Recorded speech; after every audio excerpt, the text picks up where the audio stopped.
JM तहकीक, मैं हूँ सना फैसल। नाज़रीन, टेक्नोलॉजी के इस तेज़ रफ्तार दौर में जहाँ स्मार्ट डिवाइसेस हमारी ज़िंदगी को आसान बनाने के लिए हर लम्हा साथ चल रही हैं, वहीं अंधेरे में छुपे शातिर दिमाग भी इस टेक्नोलॉजी को अपना सबसे बड़ा हथियार बना चुके हैं। जदीद गैजेट्स, एप्स और डिजिटल सिस्टम्स सब कुछ एक खामोश जंग में बदल चुका है। एक ऐसी जंग जिसमें घर बैठे आपकी शनाख्त, पैसे, राज और हत्ता कि आपकी निजी जिंदगी तक दांव पर लग सकती है। स्मार्ट टेक्नोलॉजी के सुनहरी फरेब के पीछे ऐसे जराइम पेशा जहन सरगर्म हैं जो एक क्लिक से पूरी दुनिया को चौंका देने की सलाहियत रखते हैं। वो आंखों के सामने तो मौजूद नहीं, लेकिन आपकी जिंदगी में धीरे धीरे दाखिल होकर हर राज की निगरानी करते हैं, हर डिजिटल कदम पर नजर रखते हैं और एक लम्हे में आपका डाटा हैक कर सकते हैं और सब कुछ बर्बाद कर सकते हैं। और फिर जन्म लेती हैं जराइम की भयानक कहानियां, जिसमें फंसने वाले अफराद ब्लैकमेलिंग का शिकार हो गए माल के साथ इज्जत भी गवा बैठते हैं। आज हम तहकीक में ऐसे ही घिनौने वाक़े से पर्दा हटाएंगे जिसमें कई जिंदगियां दांव पर लग गई। कहा जाता है जुर्म चाहे कितना ही चालाकी से क्यों ना किया जाए, कानून की गिरफ्त से कभी बच नहीं सकता। कराची में ही एक ऐसा हौलनाक और भयानक लर्ज़ाखेज खेल खेलने वाला शख्स पकड़ा गया।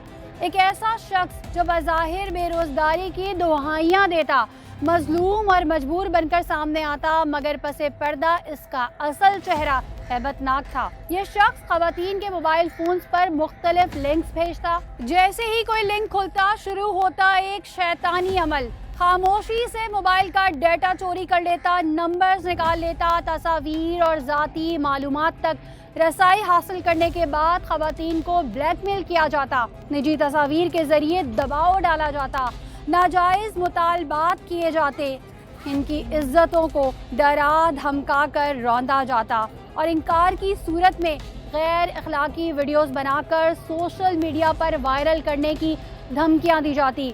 मुल्जिम मुतादिद खवातीन को हिरासा करके इनसे पैसे बटोर चुका था और ये सब कुछ बेखौफी से जारी था, मगर पुलिस ने बर्वक्त कार्रवाई करते हुए उसे गिरफ्तार कर लिया।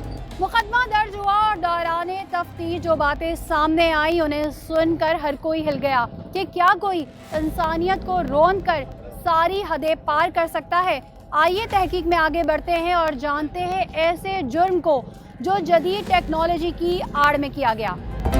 नाज़रीन, इस वक्त हम उस घर के बाहर मौजूद हैं जो कि मुतासरा फैमिली है और उस मुतासरा फैमिली ने इस शख्स के ख़िलाफ़ जो ख़वातीन को ब्लैकमेल करता था, झांसे देता था और नित नए तरीके जो है वो अपना कर ख़वातीन को अपने जाल में फंसाने की कोशिश करता था। यानी जो जिस तरह से फंस जाए उसको उस तरह से फंसाया जाता था। कुछ ख़वातीन को गेम्स के ज़रिए फंसाया जाता था, कुछ को जो है वो ज़्यादा अर्निंग, ऑनलाइन अर्निंग का लालच दे के फंसाया जाता था। और इसमें सबसे ज़्यादा अफसोसनाक और शर्मनाक पहलू ये है कि ज़्यादातर टीन एज लड़कियाँ होती थी जो कि इस झांसे में आती थी। अभी मैं आपको उस मुतासरा फैमिली से मिलवाने लेके जा रही हूँ जिन्होंने इसके ख़िलाफ़ ना सिर्फ एक्शन लिया बल्कि इसको कैफरे किरदार तक पहुँचाने में अपना अहम किरदार अदा किया। आइए मेरे साथ। नाज़रीन, जैसे जैसे दुनिया तरक्की करती जा रही है, जदीद टेक्नोलॉजीज़ आती जा रही हैं, लेकिन कुछ मफाद परस्त शख्स ऐसे भी हैं जो इसका नाजायज़ फ़ायदा उठाते हैं। हमारे साथ एक मुतासरा फैमिली मौजूद है। किस तरीके से जो है वो उन्होंने सर्वाइव किया, क्या हुआ था उनके साथ, तमाम चीज़ें जानते हैं। अस्सलाम वालेकुम। वालेकुम सलाम। अच्छा, मुझे ये बताइए क्या हुआ था। मेरी वाइफ है, उनको मतलब मेरी बेटी है, उसकी दोस्त की पिक्चर आई पहले और उसकी मैसेज आया कि हेलो कमल, और इस तरीके से मतलब वो बातचीत करने लगी। वो बच्ची 2 घर छोड़ के रहती है, तो उसने मैसेजेस वगैरह किए कि मैं ऑनलाइन वर्क कर रही हूँ, आजकल आप क्या कर रही हो, 2-3 घंटे का काम है। और उसने पैसों की तस्वीर भेजी कि इतनी लाख की अर्निंग हो जाती है। तो मैं बाहर था, मेरी वाइफ की मेरे को कॉल आई कि इस तरीके से बात हो रही है, बच्ची तो महज 14 साल की है और ये इस तरीके से मतलब बातें कर रही है। तो मैंने अपनी वाइफ को कहा कि मैं घर आता हूँ और मेरे घर में सारी चीज़ें देखता हूँ। तो जब मैं घर पहुँचा तो मैंने बच्ची को भी देखा, तो मुझे नहीं लगा कि वो बच्ची मतलब इतने बड़ा कदम उठाएगी ऐसी कोई कदम। तो मैंने वाइफ को बोला अभी खामोश हो जाओ, क्योंकि रात के तकरीबन समथिंग 4 या 5 बज चुके थे। तो मैंने वाइफ को बोला कल इनकी वालदा के घर चलेंगे। इनकी वालदा के पास गए तो उन्होंने बोला कि ऐसा आपके साथ नहीं, ऐसा और भी बच्चियों के साथ हुआ है, क्योंकि इसकी इंस्टाग्राम आईडी हैक हो चुकी है और इसका व्हाट्सएप जीमेल वगैरह सब कुछ हैक हो चुका है। मैंने कहा ठीक है। वो बच्ची मेरे सामने आके खड़ी हो गई, उसकी वालदा सामने खड़ी, और उसी टाइम पे तो उस बच्ची के नाम से जो ना मैसेजेस वाइफ को आना शुरू हो गए। तो वहाँ पे हम समझ गए और उसकी वालदा ने कभी के देखे, तो फिर मैंने वाइफ से नंबर लिया और मैंने फिर उनको जो पीछे था उसको मैंने मैसेज किया अपने नंबर से।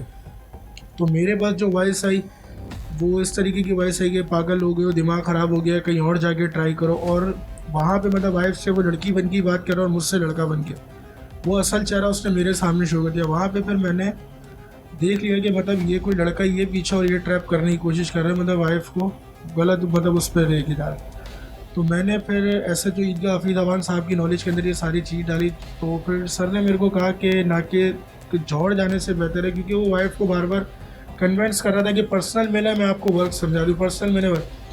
तो वाइफ ने उनको कन्विंस किया कि भाई आप वहाँ मिलने से बेहतर है आप पाकिस्तानी मस्जिद इधर की तरफ आ जाए। तो वो आए और फिर हमने मतलब सर की नॉलेज के अंदर पहले से ये बात डाल दी थी कि इस तरीके से वो आ रहा है। और सर ने कि मोबाइल भेजी, वहाँ पे पुलिस मोबाइल भेजी और कुछ लोग भेजे। तो हम इस तरीके से वहाँ से उसको लेके इधर थाने के अंदर आए। जब थाने लेकर आए तो हम यही समझ रहे थे कि खाली ये कि हैकिंग का चक्कर होगा, छोटा मोटा चक्कर होगा इस तरीके से। जब उसका जो तलाशी दी गई पुलिस की तरफ से, जब उसका दूसरा मोबाइल फ़ोन जो निकला तो उसको देख के मतलब पूरा थाना भी शॉक्ड हो गया और हम भी शॉक्ड हो गए कि मतलब ये सब क्या है। तो उसके अंदर 11 साल, 14 साल, 15 साल, 16 साल मतलब इन बच्चियों की ही सारों की वीडियोस पड़ी हुई। तो जब उससे पूछा गया तो मतलब उसका काम ही यही कि मतलब बच्चियों को ट्रैप करना, उनके मोबाइल फ़ोन हैक करना और उनके रिश्तेदारों को, फैमिली रिलेटिव को तंग करना, उनके साथ फिर मतलब ये सारी नासिबा वीडियोस बनाना, फिर उनको ब्लैकमेलिंग करना। जो पहला मैसेज आता है जिसमें वो आपकी वाइफ से वो कहती हैं कि वो पड़ोस वाली बच्ची है और उसकी तस्वीर आती है, तो वो जो नंबर जिस नंबर से आता है, क्या ये नंबर सेम थे जो वो बच्ची यूज़ कर रही थी, उसी मोबाइल नंबर से आया था या नंबर चेंज था? नहीं, वो नंबर सेम नहीं थे, नंबर चेंज था। तो मतलब वाइफ ने उनसे सामने से पूछा भी कि तुम्हारा पहला वाला नंबर, तो उसने बोला वो नंबर डिलीट कर दें, या मैंने न्यू सिम ली है। सही है। तो जब उस बच्ची के पास गए और जब वो, जैसे आपने बताया कि उनकी वालदा उन्होंने सामने खड़ा कर दिया और बताया कि इस बच्ची के कांटेक्ट में बेसिकली जो नंबर्स हैं उन सबको ऐसे मैसेजेस जा रहे हैं, तो क्या उस बच्ची ने कोई लिंक ओपन किया था, क्या हुआ था उसके साथ जो ये इस तरीके से उसकी कांटेक्ट लिस्ट पे इस तरह के मैसेजेस जा रहे थे? चूँकि उस बच्ची से बात हुई तो उस बच्ची ने बताया कि अंकल मेरे इंस्टाग्राम पे जो है ना एक लिंक आया था, उस लिंक को मैंने ओपन किया।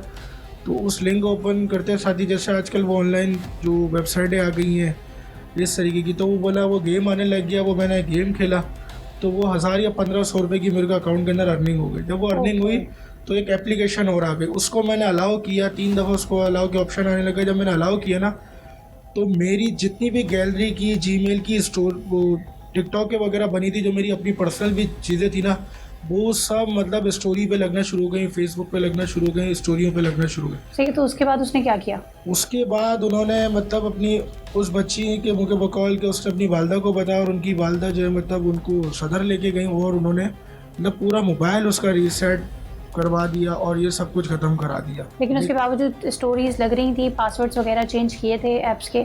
जी, उसके बाद मतलब वो सारी चीज़ें तो उसकी जा चुकी थी उसके फ़ोन से, जो कि फ़िरोज़ अहमद और समीर खान जो है वो सब कुछ ले जा चुका था उसके फ़ोन से।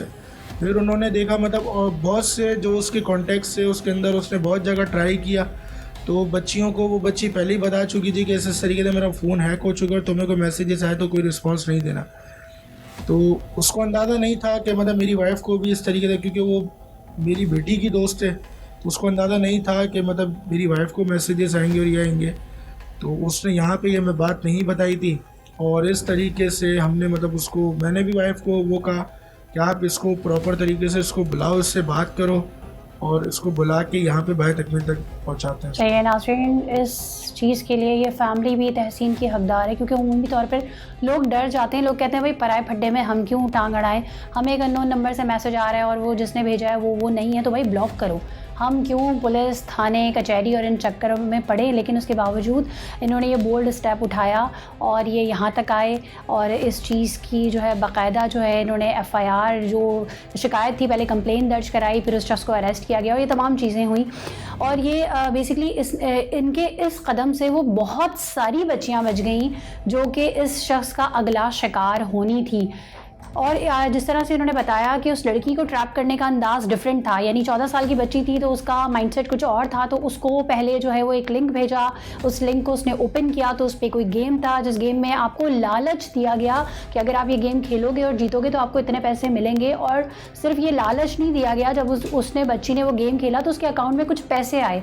अगर ये सिलसिला उसको नहीं पता चलता कि इस गेम की वजह से, और हम जब ऐप से कुछ इस तरह के गेम्स या कुछ ऐसी ऐप्स डाउनलोड करते हैं प्ले स्टोर से या डिफरेंट जगहों से, तो हम ये देखते हैं कि वो हमसे सेटिंग्स में अलाउ का ऑप्शन मांगते हैं, जिसमें आपके कॉन्टैक्ट्स का ऑप्शन मांगा जाता है, आपके कैमरे का ऑप्शन मांगा जाता है, आपकी गैलरी का ऑप्शन मांगा जाता है। तो हम बिना सोचे समझे जो हमने मुख्तलिफ वेबसाइट से जो ऐप्स डाउनलोड की होती हैं, हम उन्हें वो जो है वो अलाउ कर देते हैं। इस तरह से हमारे मोबाइल का एक्सेस वहाँ चला जाता है। अगर इनकी वाइफ को मैसेज नहीं आता, इस तरीके से उस बच्ची की पिक्चर्स वगैरह वायरल ना होती, स्टोरी पे नहीं लग रही होती, तो वो बच्ची शायद और लोगों को भी बताती कि ये गेम ऐसा है, इस गेम से खेलने से ऐसा हो जाता है, तो उन सब का डाटा भी चला जाता। इनकी वाइफ को किस तरह से मैसेज आया था और किस तरीके से ट्रैक करने की कोशिश की थी, आइए जानते हैं। नाज़रीन, मेरे साथ वो खातून भी मौजूद है, इनसे कुछ बात करते हैं। अच्छा, क्या हुआ था आपको, किस तरह से मैसेजेस आए थे और आप एकदम से चौकन्नी क्यों हो गई? क्योंकि नॉर्मली हम देखते हैं ये मैसेजेस आते रहते हैं कि ये चीज़ कर लें, इतने पैसे मिलेंगे। असल में मुझे डेट ठीक से याद नहीं है। उस रात में गली में बैठी थी, हमारी बरादरी में है ना कि हम तख्तों पर बैठते हैं ऐसे ना, तो मैं बैठी तो मुझे एक मैसेज आया हेलो का, फिर मैंने भी हाय कहा। फिर सामने से मुझे बच्ची की पिक्चर आई जो कि मेरी बेटी की दोस्त है, उसकी मुझे पिक्चर आई। तो मैंने उनसे पूछा जी बेटा, तो मैंने उनसे ये भी कहा कि रात को आपकी वालदा मुझसे मिली थी। बोला वो अच्छा, आपको मेरी वालदा भी मिली थी? मैंने कहा हाँ ना। तो मैंने कहा आपकी वालदा मुझे मिली थी ना? तो बोला अच्छा जी, आपको मेरी वालदा भी मिली थी? मैंने कहा जी। तो मैंने कहा ये नंबर आपका है? मैंने कंफर्म किया। बोला जी ये मेरा ही नंबर है। और मैंने कहा पुराना नंबर बोले इससे आप डिलीट कर दें। मैंने कहा चलिए ठीक है। फिर हम ऐसे ही बातें कर रहे थे नॉर्मली। उसके बाद इसने मुझे कहा कि आजकल मैं ऑनलाइन वर्क कर रही हूँ, आप करोगी? तो मैंने कहा ऐसा कौन सा वर्क है? फिर उसने मुझे पैसों की पिक्चर सेंड की। तो मैंने कहा अगर घर बैठे इतना अमाउंट आ रहा है तो बुरी बात तो है नहीं। तो मैंने कहा चलो ठीक है, मैं रात को आपसे आकर मिलती हूँ गली में, आप मुझे बता देना। तो कहा नहीं मैं व्हाट्सअप पे रहूँगी, गली में नहीं मिलूंगी आपसे। मैंने कहा ठीक है। आपने पूछा नहीं क्यों? नहीं, मैंने नहीं पूछा, क्योंकि वो होता है ना कि पिक्चर आ गई तो कंफर्म हो गया कि भाई नहीं वही बच्ची है, तो मुझे कोई डाउट भी नहीं हुआ। और नंबर का इशू भी मैंने ख़त्म कर दिया था। मैंने पूछा कि भाई ये नंबर, तो उन्होंने कहा कि भाई वो पुराना नंबर बंद कर दिया, ये न्यू सिम है मेरी। मैंने उससे भी ओके कर दिया। उसके बाद पता नहीं दिल में क्या है, मैंने अपने हस्बैंड को बताना ज़रूरी समझा। मैंने उनको रात को कॉल की, मैंने कहा भाई ऐसी ऐसी बात है और हमारी बच्ची की दोस्त है, और इतनी छोटी बच्ची ऐसी बातें करे कि बंदा मैं आपको दे रही हूँ, आप उससे मिले, आपको पर्सनली मिलना होगा। सही काम आपने पूछा ये ऑनलाइन ऐसा कौन सा काम है, और जो पेमेंट के लिए आपके स्क्रीनशॉट आए वो कितनी पेमेंट थी? बिल्कुल पूछा, तकरीबन 1.5 लाख। और मैंने उनसे पूछा ना, मैंने कहा ऑनलाइन वर्क ऐसा क्या है तो मुझे फ़ोन पर समझा दो।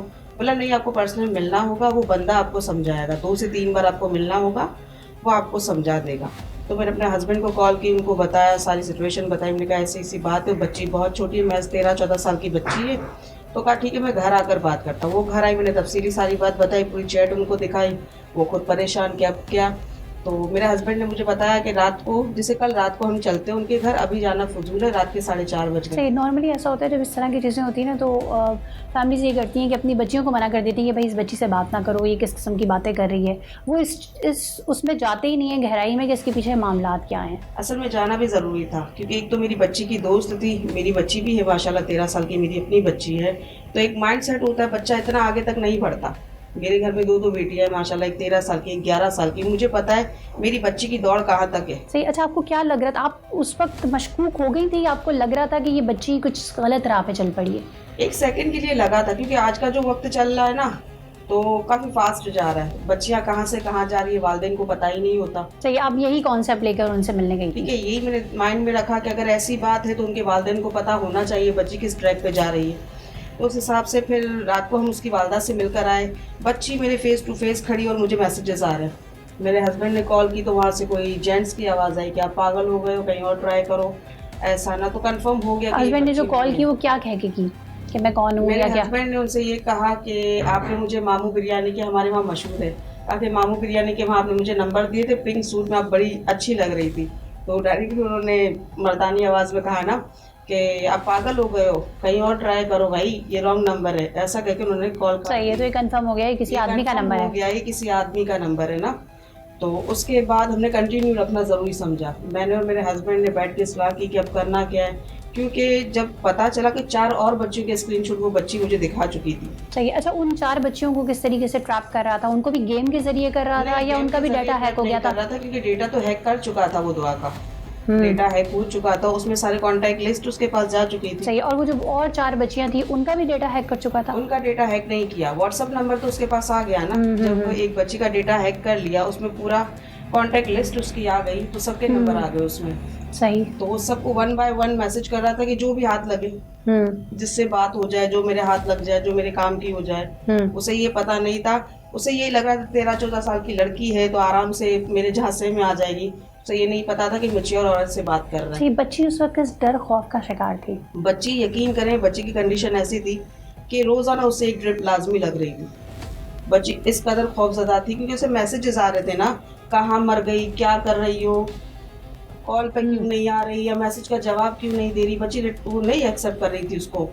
उसके घर वाले परेशान थे। उसकी माँ ने कहा डायरेक्टली कि अच्छा हुआ आप लोग आ गए कि आप तक ये बात पहुंच गई, कम से कम ये मामला किसी हद तक तो गया। सही। अच्छा, उसका जब डाटा चला गया था तो उसकी स्टोरीज और उसकी पिक्चर्स, उसकी प्राइवेट पिक्चर्स वो उसने लगानी शुरू कर दी थी? तकरीबन फैमिली पिक्चर, जो फैमिली के साथ क्या कर रही है। अब देखो, अपना घर है, हाँ। तो बिना दुपट्टे की बच्ची बैठेगी। हाँ। अपना घर सेफ होता है, उसने वो तक पिक्चर अपलोड की हुई है। सही है। तो उन्होंने फिर क्या किया? उस अकाउंट को डीएक्टिवेट किया, पासवर्ड चेंज किए, क्या किया? पासवर्ड चेंज नहीं किए। उसकी मम्मा उसको सदर लेकर गई, तो सदर में जो शॉप वाले उन्होंने मशवरा दिया कि भाई आप सब कुछ रिसेंड करवा दें तो आपकी जान छूट जाएगी। असूलन तो वही गलती थी, सब कुछ रिसेंड करवाना ही नहीं था। जैसा चल रहा था वैसे ही थाने में लेकर आते, रिपोर्ट दर्ज करवाते, कार्रवाई हो जाती। ये सबसे बड़ी बेवकूफ़ी थी कि आपने सब कुछ रिसेंड क्यों करवाया। आपकी बच्ची जब गलत नहीं है तो अपनी बच्ची का साथ दो। उन्होंने यही तो मैं कह रही हूँ, इसी बात पे तो मैं आपको अप्रिशिएट कर रही हूँ कि उनका तो अपना मसला था, लेकिन उन्होंने सोचा कि हम आगे नहीं आते, डर गए, घबरा गए। आपका तो अपना भी मसला नहीं था, लेकिन आपने फिर भी आवाज़ उठाई और ना जाने कितनी मासूम लड़कियों और बच्चियों को बचा लिया। क्योंकि मेरे अपने घर में 2 बेटियाँ हैं। ये सोच अगर माशरे में सबकी हो जाए तो मैं कहती हूँ माशरे से बुराई ख़त्म करना हरगिज़ मुश्किल नहीं होगा। ये समीर खान जैसे तो मिलते रहते हैं, अब ऐसों से भी हम डरेंगे। सही। ये ईमान की मजबूती है ना, और आपका और आपकी मियाँ का रिश्ता इतना एतमाद वाला है। अच्छा, फिर आपने फिर कहा कि सिलसिले को चलाते हैं और फिर उसको ट्रैप करके बुलाते हैं। तकरीबन 4 दिन तक मैंने उससे बातें की, रात के 4 बज जाएं, सुबह के 6 बज जाएं। और वो क्या बातें करता था? अब मैं क्या कहूँ आपसे, बातें तो आपको पता है, जब एक इंसान उसे जैसे को तैसा मिल जाता है ना, उसके साथ वैसा हो गया। और आपकी मजबूरी ये थी कि आपने उसको पकड़वाना था, इसलिए आप बिल्कुल जितना वो गिर रहा था ना, उससे थोड़ा मजीद मुझे गिरना पड़ा। जो जैसा होता है उसको उस हिसाब से ही चलाना पड़ता है। मेरे हस्बैंड मेरे पास बैठे हैं और यकीन करें कि मुझे उससे बातें करनी पड़ रही है। ये मेरे हस्बैंड का भी जज्बा था, उनकी सब्र को सलाम है कि वो बर्दाश्त कर रहे थे ये सब कुछ। कोई हस्बैंड बर्दाश्त नहीं करता, उन्होंने किया, मेरा सपोर्ट किया, जिससे मुझे और हिम्मत आ गई। सही। मैंने उससे लगातार 4 दिन बातें की। वो एक ही बात कह रहा था, पिक्चर सेंड करो, मेरा नंबर सेव करो, पिक्चर सेंड करो, नंबर सेव करो। मैंने कहा देखो, फ़ोन मेरे पापा के पास होता है, मैं नंबर सेव नहीं कर सकती, और पिक्चर जब मिलोगे जी भर के देख लेना, उसके बाद तो मुझे कहीं नहीं जाना ना, फिर जी भर के आप देखना, पिक्चर की ज़रूरत ही नहीं है। फिर वो मुझे कहने लगा कि गुलिस्तान जौहर मिलने आओ। तो मैंने कहा देखो, मुझे रास्ते पता नहीं है, मैं कभी गई नहीं अकेले। तो अच्छा, ये रिटर्न में टेक्स्ट हो रहा था या वॉइस मैसेजेस हो रहे थे? टेक्स्ट। उसके बाद ये मुझसे कॉल पे भी बात कर रहे थे। कॉल पे बात की तभी तो उनको कंफर्म हुआ कि कोई लड़की है सामने, वरना वो कभी भी यकीन नहीं करते। उन्होंने मुझसे मेरी एज पूछी, मैंने कहा 20 साल। बोले मैरिड, मैंने कहा बिल्कुल, 2 साल का बेबी है।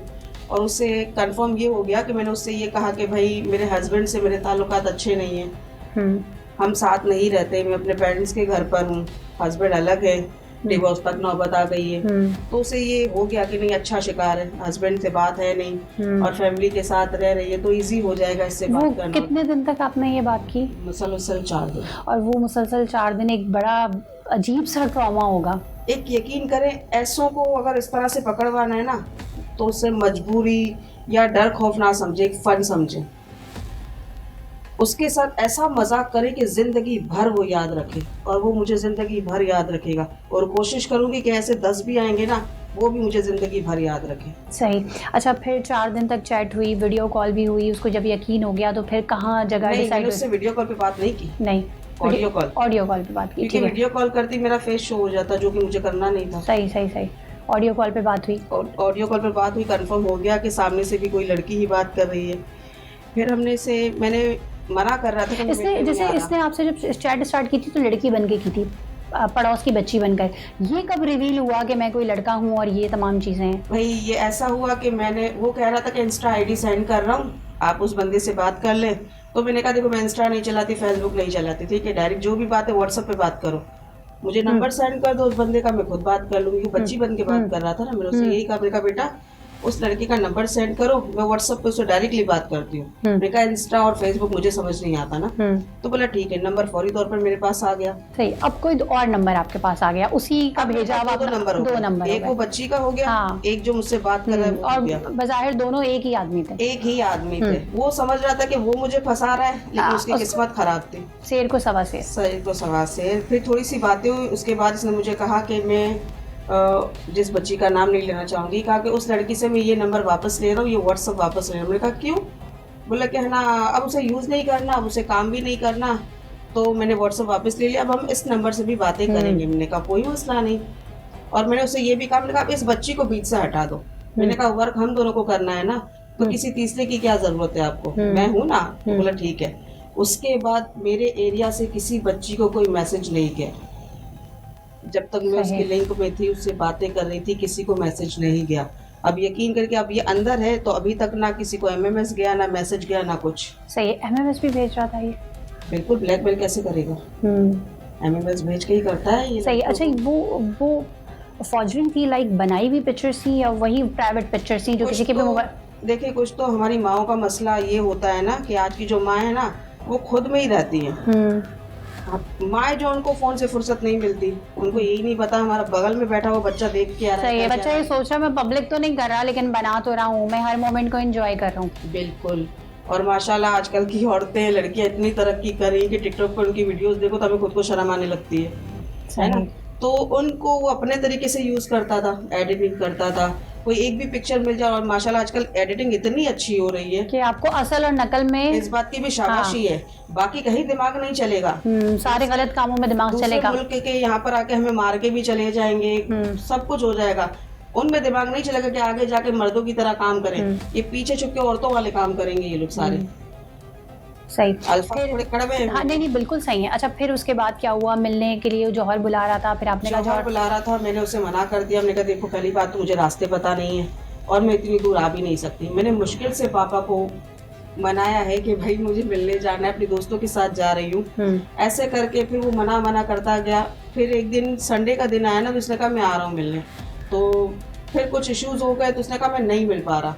तो मैंने कहा ठीक है, वैसे संडे मेरे पास भी टाइम नहीं है, फैमिली का टाइम है, हम मंडे को मिलते हैं। मैंने कहा अगर मंडे को नहीं आए तो प्राइवेट मिलना भूल जाना। मैंने कहा मैं मिलने नहीं आऊँगी, नंबर भी ब्लॉक लिस्ट कर दूंगी, उसके बाद आप जानो, आपका काम जाने, मुझे कोई काम नहीं करना। फिर वो मंडे को मिलने आया। हमने SHO साहब के नॉलेज में डाल दिया था, उनको पहले से सारी बात बता दी थी, उन्होंने मोबाइल वहाँ खड़ी कर दी थी। फिर वो मिलने आया। जैसे ही वो मिलने आया तो मोबाइल टीम ने और मेरे हस्बैंड थे, इन सब ने। अच्छा, इसने अपनी कोई पिक्चर भेजी थी कि आप मुझे कैसे पहचानोगी, या कोई कलर सेलेक्ट किया था कि मैं ये कलर के कपड़े पहन के आऊंगा, कैसे पहचान होगी? असल में वो पता है मुझे क्या कहता था, टोटी। मैंने कहा टोटे मैं फुर्सत में तुझे बताऊंगी। मैंने उससे कहा तुम पहन के क्या आओगे, मैंने अपनी कोई ड्रेसिंग नहीं बताई उसे। उसने कहा मैं ना क्या ब्लैक शर्ट, ब्लू पैंट और ऊपर है ना लेदर का जैकेट होगा। मैंने कहा ठीक है। सही। वो पहन कर आया। उसने नहीं पूछा कि आप क्या पहनेंगी? मैंने इतना मौका ही नहीं दिया। ठीक है। वो आया, खड़ा था, पहले कंफर्म किया कि यही, क्योंकि गलती ना हो जाए, उसकी जगह किसी और को ना पकड़ ले। कंफर्म किया, मैं पास जाके खड़ी रही। मैंने कहा फिरोज? बोला हाँ। मैंने कहा मैं कमल। तो बोला अच्छा। फिर हम जैसे यूं बात ही कर रहे थे, इतनी देर में मोबाइल टीम ने अपना काम दिखा दिया। उसके क्या रिएक्शन थे? रिएक्शन माफिया मांग रहा था, गलती हो गई, ये हो गया, वो हो गया। पहले तो वो हैरान परेशान, क्यों मेरे हस्बैंड ने आते ही कहा कि मैं इनका हस्बैंड हूँ, और मैं तो उसे कह चुकी थी मेरे हस्बैंड से मेरा कोई ताल्लुक ही नहीं है। यानी वो खुद चकरा रहा था कि एक जोरदार थप्पड़ लगाऊं मैं। मेरा? हाँ, जान से मार दूं मैं। थप्पड़ तो बड़ा हल्का है, मैं जान से मार दूं। अगर मुझे राइट देना तो इसके दोनों हाथ पांव काट के इसको रोड पे छोड़ दूं। फांसी, अगर कहते ना लोग फांसी दे दो, फांसी देने से क्या होगा? एक ही दफा में जान छूट जाएगी। लेकिन जो लड़कियों को इसने अजियत दी है ना, उसके लिए इसके हाथ पांव काट के उसे बीच चौराहे पे छोड़ दे। ये हर चीज के लिए मोहताज रहेगा, इसे पता लगेगा, रोजाना इसे एहसास होगा कि मैंने किन बच्चियों के साथ और क्या क्या हरकत कर दी मैंने। नालत ऐसी माओं पर जो ऐसे बेटे पैदा कर बैठी हुई है। सही है। तो जब इसको फिर लेकर आए, ये क्या कह रहा था आपसे, क्या इसने बात की और फिर क्या आगे फर्दर चीजें वो हुई? पहले तो मैं उसकी जानू थी, उसके बाद में उसकी बहन बन गई। मेरे हस्बैंड से कह रहे मेरी बहन है ये। तो मेरे हस्बैंड ने कहा 3 मतलब है भी नहीं है। बोले पहले क्या बातें हो रही थी, अब तुम बहन बोल रहे हो। फिर SHO साहब ने उन सब ने जो इससे मालूमात ली, एक और सेलफोन निकल आया, हम नॉर्मल सा समझ रहे। अच्छा, ये तो सही है। ये तो उस वक्त इसको ऑन द स्पॉट अरेस्ट किया तो एक और निकल आया, क्या पता पीछे और क्या कहानियां और कारस्तानियां। हकीकत है पीछे बहुत बड़ी चेन है।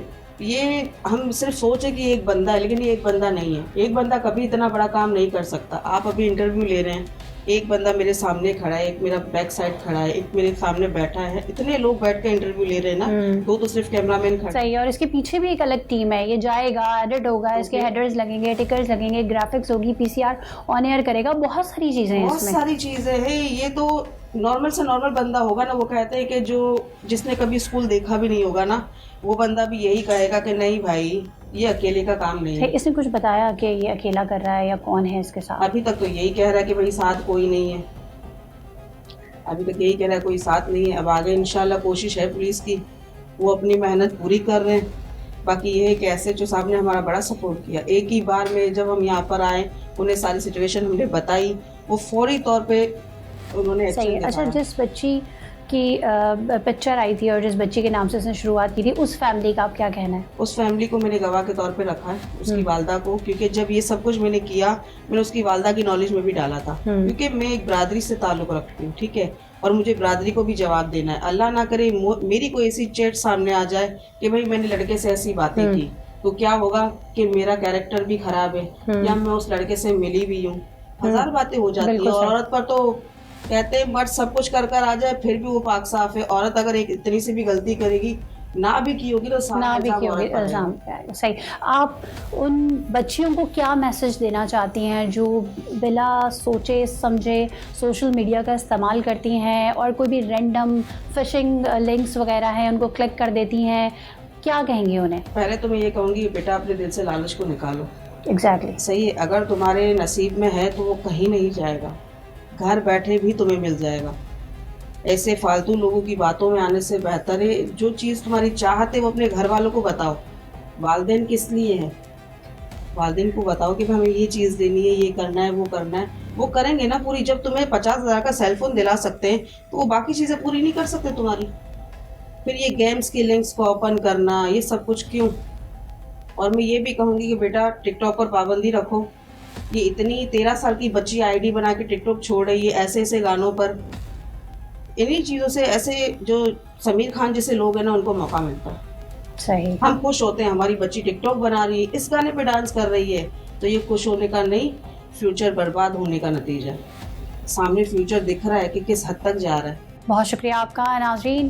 बहुत अच्छी बात इन्होंने कही और बहुत इम्पॉर्टेंट बात है कि लालच में ना आए। जो आपको लालच दिया जाता है ना कि ये स्कीम है, ये स्कीम है, आप ये इनाम जीत गए, इसको क्लिक करें तो ये मिलेगा, हरगिज़ हरगिज़ हरगिज़ ऐसी कोई भी फिशिंग लिंक होता है उस पर क्लिक ना करें। बेसिकली होता क्या है, जब हम वेबसाइट पे जाके लिखते हैं ना www.facebook या whatever कोई सी भी ऐप का नाम लिखते हैं, हम वो नाम लिख रहे होते हैं लेकिन पीछे नंबर्स चल रहे होते हैं, DNS चल रहा होता है। होता क्या, जैसे हमारी कॉन्टैक्ट लिस्ट होती है उस पर किसी का नाम होता है, तो लेकिन पीछे क्या होता है, नंबर। कॉल हम नंबर को ही मिलाते हैं, नाम को नहीं मिलाते। तो इसी तरह से जो हैकर्स होते हैं ना, वो नाम आपको ऐसा देंगे कि जैसे अगर फेसबुक लिखा हुआ है तो हो सकता है उसके O की जगह 0 है, यानी सिमिलर है, बट आप धोखा खा जाएंगे, आपको पता नहीं चलेगा। तो कोशिश करें कि जो है वो इस तरह के फिशिंग लिंक्स पे क्लिक ना करें। गलती से अगर हो गया है तो आपने करना क्या है, आपने सबसे पहले अपना नेट बंद कर देना है, क्योंकि अगर नेट बंद हो गया तो आपके मोबाइल से आपका डाटा नहीं जा पाएगा। उसके बाद आपने क्या करना है, अपना फ़ोन एयरप्लेन मोड पे लगा देना है। फिर आपने किसी महफूज मोबाइल से जो है वो अपने तमाम जितनी भी आपकी सोशल मीडिया ऐप्स पे आपके अकाउंट्स हैं उसके पासवर्ड चेंज कर देने हैं। और फिर अगर आप चाहते हैं कि आपका डाटा कॉपी ना हो तो आपने अपना मोबाइल रीसेट कर देना है। इस हवाले से पुलिस की इन्वेस्टिगेशन क्या कहती है, मुलजिम ने दौरान तफ्तीश क्या इंकशाफात किए, मुलजिम को पकड़ने में पुलिस को क्या क्या दुश्वारियाँ आई, वो तमाम चीज़ें जानते हैं। नाज़रीन, आपने सुना कि मुल्ज़िम समीर जो है वो किस तरीके से लड़कियों को ट्रैप करता था और किस तरीके से जो है वो ट्रैप करने के बाद जो है वो उन्हें वरगला कर उनकी जो है वो वीडियोस बनाने की कोशिश करता था और वो कितनी लड़कियों के साथ ऐसा कर चुका है, पुलिस की तफ्तीश कहाँ तक पहुँची, तमाम चीज़ें जानने के लिए इस वक्त हम ईदगाह थाने में मौजूद हैं। आइए मेरे साथ।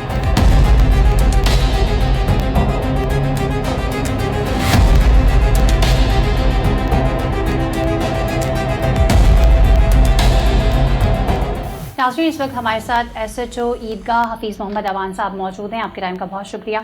अच्छा हफीज़ साहब, मुझे बताइएगा केस आपके पास कैसे रिपोर्ट हुआ और इस पर वर्किंग कैसे की? अच्छा मैम, होता ये है कि 17 तारीख को ये मैडम है, कमल नाम है इनका, ये थाने पर आती हैं और हमें ये इन्फॉर्म करती हैं कि मेरे साथ एक इशू है। और इशू ये है कि मेरी जानने वाली लड़की है, उसके मोबाइल से और वो लड़की बन के मुझे मैसेजेस आ रहे हैं व्हाट्सएप पर। और हमने जब अपने तौर पर इसकी तहकीकात की तो हमें ये पता चला कि जो लड़की इनके साथ बन के बात कर रही है वो लड़की वो है नहीं, मतलब इसके पीछे कोई और जो है वो इनसे कांटेक्ट में है। देन हम क्या करते हैं, जब इनके मैंने मैसेजेस पढ़े तो वो ना इनको ना जैसा ट्रैप करते हैं किसी को, मतलब अपने जाल में फंसाना और उनको नोटों की तस्वीरें भिजवाना और प्लस उनको लालच देना कि जी आप इस तरफ आ जाएं। तो हमने, चूँकि इनके शौहर भी इनके साथ थे, मैंने इनको कंफर्टेबल किया। पहले तो देखें ना, हर कोई इस चीज़ से घबरा रहा होता है कि हम क्यों खामखा आए और पता नहीं थाने में क्या होगा क्या नहीं होगा। फिर एक आसान से ये एक बात बनी है ना कि ये this is not a domain of local police. फिर कहते हैं जी FIA चले जाएं, आप FIA क्राइम सर्कल में चले जाएं, वहाँ चले जाएं, साइबर क्राइम में चले जाएं, ठीक है। अब वो होता ये है कि अगर आप वहाँ चले जाएं, वहाँ तो आपका 6 महीने में नंबर नहीं आएगा, ठीक है ना। तो लोग इन चीज़ों से पहले तो आते ही नहीं है थाने में कि जी वो थाने वाले कहेंगे जी आप साइबर क्राइम में जाएं, आप यहाँ जाएं, वहाँ जाएं।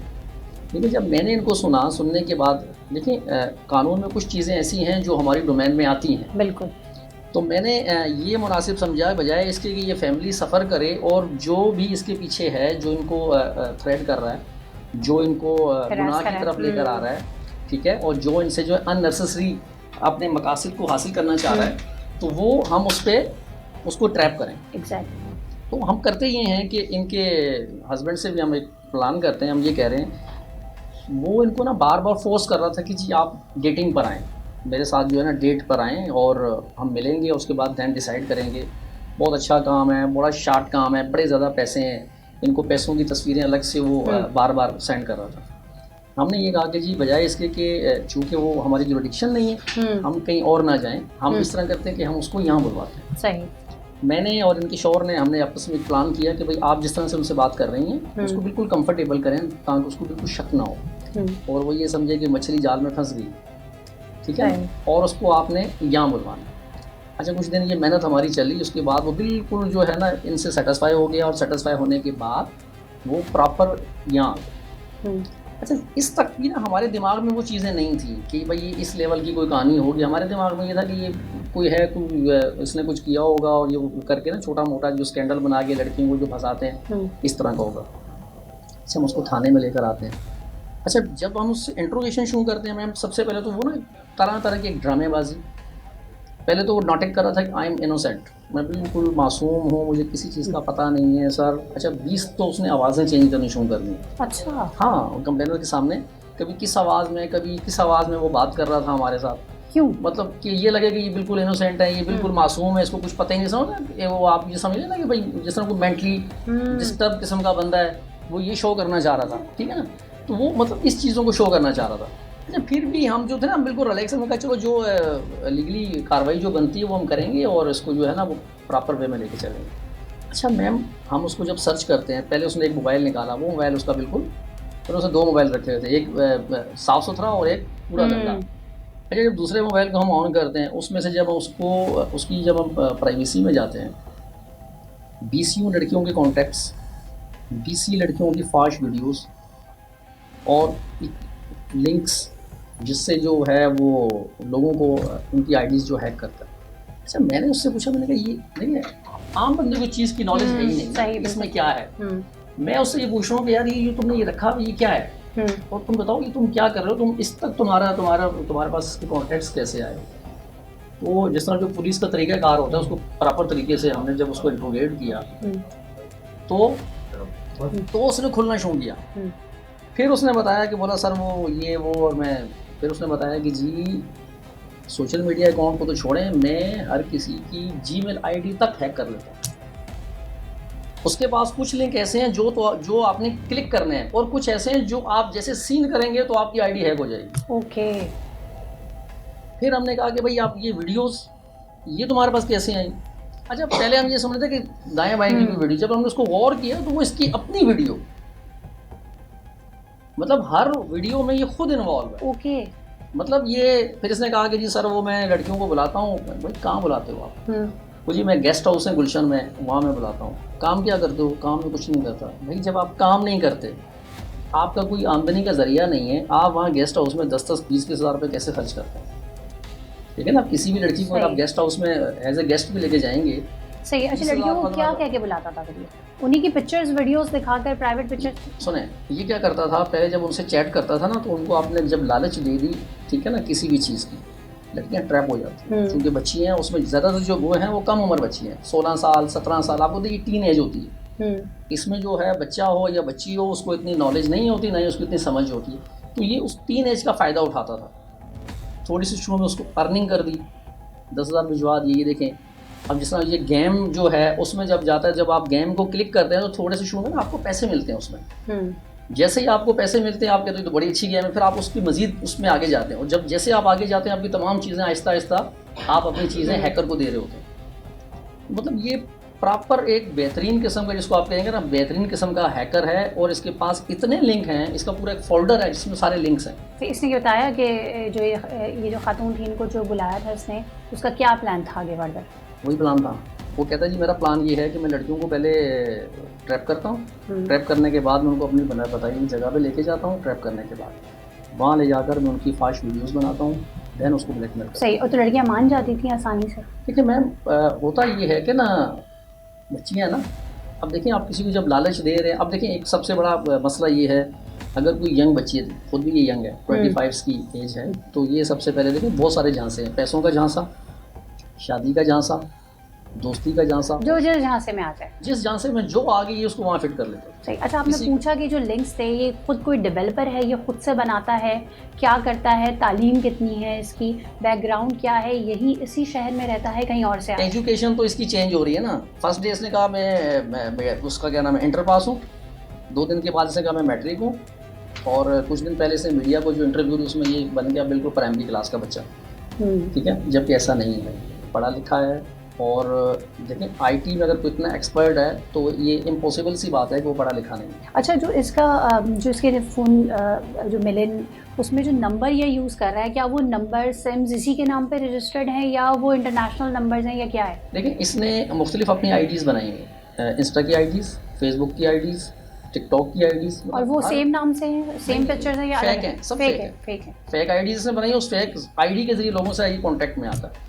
और जब ये देखता है कि ये प्रॉपर लड़की मेरे उसमें आ गई है और मैंने इसको एक बार यूज़ कर चुका हूँ, इसकी वीडियोस मेरे पास आ गई हैं, देन वो अपने जेन्युइन नंबर से उसके साथ कांटेक्ट में रहता है। और इस तरह ये कितने अरसे से कर रहा है काम? मैम ये 3 साल खुद बता रहा है, लेकिन इसके मोहल्ले वाले बता रहे हैं 4-5 साल से कर रहा है। सही है। ये अपनी फैमिली के साथ यहीं पर रहता है? इसकी फैमिली में कौन कौन है? इसकी वालिदा और इसकी एक सिस्टर है। वालिद साहब ने इनको छोड़ा हुआ है और वो अलग से सेटअप। सही है। जब उनको बुलाया, उनसे इन्वेस्टिगेट किया, तो उनका क्या कहना है? नहीं, उनका तो बड़ा अजीब सा रवैया था। वो उनको तो ये था कि जैसे कुछ हुआ ही नहीं है। अच्छा जी। मतलब वो अपने बच्चे की फेवर ले रहे थे या अगेंस्ट थे?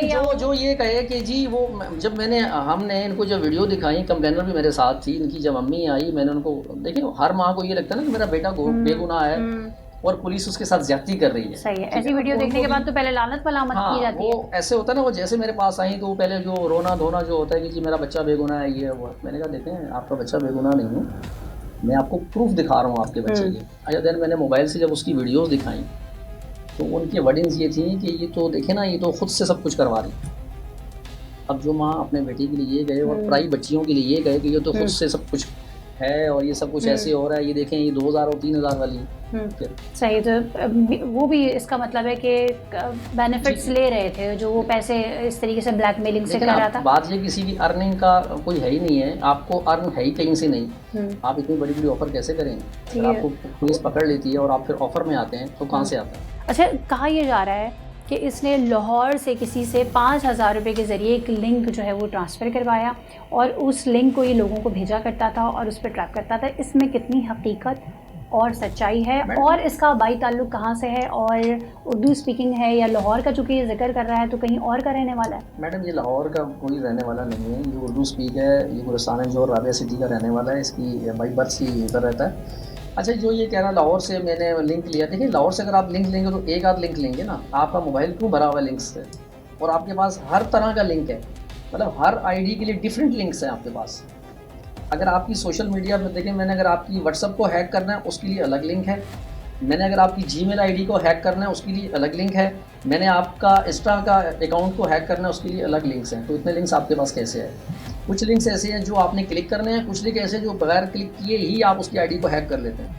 इतना ज़्यादा तो ये एक्सपर्ट है। सही। अच्छा, आपको जिस तरीके से आप मुझे बता रहे हैं कि व्हाट्सअप, टिकटॉक और डिफरेंट जो सोशल मीडिया ऐप्स हैं उसके लिए बहुत सारे लिंक हैं, तो ये अकेला तो नहीं होगा? इस तरह के काम और भी बहुत सारे लोग कर रहे होंगे, चाहे वो इंडिविजुअल कर रहे हों चाहे वो एक साथ कर रहे हों। देखें, मैं एक बात आपको बताऊं, बात ये है कि जिस तरह से पहले दिन से रोना रो रहा है कि जी मैं इनोसेंट हूँ, मेरे पीछे कोई नहीं है, मुझे कोई बैक नहीं है, जिसके पीछे बैक नहीं होती उसके पीछे से ऑफर्स नहीं आती, उसके पीछे से प्रेशर नहीं आता। तो आपको प्रेशर आ रहा है, ऑफर्स आ रही है, फर्स्ट ऑफर्स, ठीक है, मुझे भी ऑफर्स की जा रही हैं, प्लस जो कंप्लेनेंट है उन्हें भी ऑफर की जा रही है कि इतने ले लो बैक मारो। सही। और वो अननोन नंबर से आ रही है या यही शख्स कर रहा है? नहीं, इसी के जानने वाले हैं ना, देखिए इसी के जानने वाले हैं। अब अगर कोई किसी का जानने वाला नहीं है और वो बिल्कुल गरीब आदमी है, ठीक है, उसके पास खाने के लिए कुछ नहीं है, तो वो आपको लगता है ये प्रॉपर एक गैंग है? लॉयर कहाँ से करें? सही। कोई तो है जो इसकी पूरी पुष्ट बनाई जाए। सही। अच्छा, ये जो लाहौर का जिक्र कर रहा है, तो क्या वहाँ जाके कोई वेरिफिकेशन की गई है या इससे पूछा गया है कि कौन सा एड्रेस है, कौन था जो आपको लिंक दे रहा था? क्या इसकी भी जांच पड़ताल होनी चाहिए इसमें? ये ताकि इसके साथ झूठ का पता चले। इसका कहने का मकसद ये है कि जी मेरे पास वो जो आईडी थी, जिस आईडी से मैं बात कर रहा था, और वो जो उसने अपने आप को लाहौर का कहा कि जी मैं लाहौर में हूँ, ये है वो है, ठीक है ना, उस आईडी की कोई देखिए, वो अब मैंने कहा है ना, हम इतने एक्सपर्ट हैं नहीं इन चीज़ों में, ये प्रॉपर एक साइबर क्राइम है। सही। इसीलिए उसको वो उसमें जाएगा तो उस आईडी को पहले वो वेरीफाई कराएगा, फिर वो आईडी किस तरह से बनाई गई, कैसे बनाएगी, वो सारी चीज़ें देखिए, वो एक टेक्निकल है, वो उसमें सही है, वो उसी के एक्सपर्ट। हाँ, लेकिन ये जो कह रहा है कि जी वो मैंने 5,000 में ख़रीदी, मैंने 10,000 में ख़रीदी, देखिए 5,000 में आपको कोई एक लिंक देगा तो क्यों देगा 5,000 में? एक देखें, अगर किसी का कोई धंधा इस तरह का है तो वो एक अनजान बंदे को किसी को भी क्यों 5,000 रुपये में सेंड करेगा? ये सारा झूठ बोल रहा है, ये घुमा रहा है, ये से पुलिस को घुमा रहा है। लेकिन देखिए ना, इसकी अपनी जो कुछ लोगों ने जब इसको इंट्रोगेट किया, टेक्निकल लोगों ने, तो उसमें इसने BCO आईडीज़ अपनी बताई जो फेक है। तो अब लाहौर का बंदा तो इससे फेक आइडिया नहीं बनवा रहा। सही। अच्छा, इसका रिमांड भी पुलिस को मिला था, तो उस दौरान इसने कुछ बताया? रिमांड के दौरान ऐसे कुछ चीज़ें बताई हैं, उस पर हम काम कर रहे हैं। असल में देखिए, हमारे साथ इशू ये है कि हम बहुत ज़्यादा खुद भी डर रहे हैं, लेकिन जो सेल फोन है वो एक ऐसी चीज़ है ना, हम इसलिए डर रहे हैं कि कोई हमसे कुछ इसमें से डिलीट ना हो जाए। अब हमने इसी सिलसिले में फिर हमने लिखा है साइबर क्राइम को कि आप इसके सेल फोन लेके जाएं, जो डेटा इसमें से ये डिलीट कर चुका है उसको रिकवर कराएं, प्लस जो चीज़ें नहीं हैं, जो हो सकता है, जो एविडेंस इकट्ठे किए जा सकते हैं वो इकट्ठे किए जाएं, और FIA में भी इसके खिलाफ जो है प्रॉपर FIR लॉन्च की। सही। अच्छा, जब इसकी चैट और इसके मैसेजेस और तमाम चीज़ें, वीडियोस वगैरह मिली, तो उसमें कुछ ऐसे भी लोग मिले जिन ख़वातीन को ये ब्लैकमेल कर रहा है, क्या वो सामने आने के लिए तैयार है? कोई भी नहीं आ रहा, लेकिन उनसे रब्ता किया गया है? लेकिन रब्ता करने की कोशिश की, तमाम ने अपने नंबर बंद किए हैं, और जब से ये मशहूर हुआ, अब तो मेरे ख्याल में जितनी फैमिलीज थी उन्होंने शुक्र तो अदा किया होगा अल्लाह के, हमारी जान पकड़ा गया। हाँ, लेकिन वो खुद सामने आने के लिए तैयार नहीं है कि जी हम एक्सपोज ना हो। सही। एक अंदाजे के मुताबिक जैसे 3 साल से ये काम कर रहा है, तो ये कितनी लड़कियों को इस तरीके से जो है वो ब्लैकमेल कर चुका है? 100 से ज़्यादा। 100 से ज़्यादा जी। सही। अच्छा, ये अपनी नौयत का एक बड़ा अनोखा सा केस है, इस पे क्या दिफात लगाई गई है? सर मैंने देखें, चूँकि मैंने आपको पहले ही बताया हमारी डोमेन बनती नहीं थी, ये डोमेन थी FIA साइबर क्राइम की, ठीक है, लेकिन मैं ये नहीं चाह रहा था कि इसको टाइम मिले। बिल्कुल, ठीक है ना, तो मैंने कहा कि फिर हमने अपनी पुलिस हमारा जो है PPC उसमें सेक्शंस है कुछ, जब हमने वहाँ पर पकड़ा था उस वक्त इन्होंने इसको थ्रेट की थी फैमिली को जान से मारने की, तो एक सेक्शन हमने मोबिलाइज़ किए। प्लस सोशल मीडिया पर या व्हाट्सएप पर अगर किसी के साथ कुछ तरह की बात की, जो एक 25 टेलीग्राफ एक्ट है, मैंने मोबिलाइज़ किए, और अगर किसी को सोशल मीडिया पर या किसी भी तरह से दावत गुनाह देना और उसको गुनाह की तरफ लेकर आना, उस पर एक सेक्शन 294 मोबिलाइज़ किया। सही। अब आपको क्या लगता है कि जो सेक्शंस आपने अप्लाई किए हैं, साथ आपने साइबर क्राइम को भी इन्वॉल्व किया है, उसके बाद ये केस किस रुख जाता दिखाई दे रहा है और क्या इस तरह के मुल्ज़िमान छूट जाते हैं और दोबारा उन्हीं एक्टिविटीज़ में मुलव्वस हो जाते हैं? देखिए, हमारी पूरी कोशिश है, जो सेक्शन हमने अप्लाई किए उसमें इसका चलान भी देंगे इंशाल्लाह और उसमें इसको सज़ा भी करवाएंगे। अब देखना ये है कि FIA साइबर क्राइम क्या करता है। सही है। आवाम को क्या मैसेज देना चाहते हैं? आवाम को मैं एक ही मैसेज दूंगा कि कभी भी किसी पर भरोसा ना करें, किसी की लालच में ना आए। कोई आपका सगा नहीं है। अगर कोई आपको कुछ दे रहा है तो आप इस चीज़ को पक्का दिमाग में रखें कि वो कुछ ना कुछ आपसे लेगा और वो लेगा डूबना तिगना करके आपसे। सही है। और फिर आप क्या करेंगे, क्योंकि जब अब पछताए क्या हूँ, जब चिड़िया चुग गई खेत, तो बहुत ज़्यादा एहतियात की ज़रूरत है। और मैं इनको भी अप्रिशिएट करूँगी, पुलिस के महकमे को हमेशा तनकीद का निशाना बनाया जाता है, लेकिन जहाँ वो अच्छा काम करें तो उनकी तारीफ़ भी की जानी चाहिए कि इन्होंने जो है इस केस को जिस तरीके से, ये चाहते तो अपनी जान भी छुड़वा सकते थे कि भाई ये साइबर क्राइम का केस है या हम इस पर इतनी 4-5 दिन वर्किंग क्यों करें, मेहनत क्यों करें, लेकिन इन्होंने जो है वो ना सिर्फ इस केस को बहुत अच्छे तरीके से टैकल किया बल्कि मुल्ज़िम को कैफरे किरदार तक पहुंचाने की भी पूरी कोशिश की है। लास्ट में बस यही मैसेज देना चाहूँगी नाज़रीन, आप जो भी, क्योंकि मोबाइल के बगैर तो और डिजिटल दुनिया के बगैर तो गुजारा मुमकिन ही नहीं है, लेकिन इसको जितना महदूद कर सकते हैं, जितना प्राइवेट कर सकते हैं, जितना सेफ़ कर सकते हैं वो करने की कोशिश करें। अपनी सेटिंग्स में 2 फैक्टर ऑथेंटिकेशन लगाएं, ये वाली सेटिंग आपकी लाजमी होनी चाहिए। और उसके अलावा किसी भी किस्म का आपके रिश्तेदार की तरफ से भी कोई लिंक आता है या किसी जानने वाले की तरफ से भी कोई लिंक आता है तो बिना सोचे समझे उसे क्लिक मत करें। इस शातिर साइबर मुजरिम ने साबित कर दिया कि डिजिटल दुनिया में होशियार रहना अब लाजिम हो गया है, क्योंकि आपका डेटा जो आपकी पर्सनल लाइफ की नुमाइंदगी करता है हर लम्हे ख़तरे में रहता है और इसकी हिफाजत करना हर फर्द की अव्वलीन तरजीह होनी चाहिए। अब सवाल ये है कि क्या वाकई हम महफूज हैं या हम एक ऐसे डिजिटल जाल में फंस चुके हैं जिसका ना आगाज़ है ना अंजाम।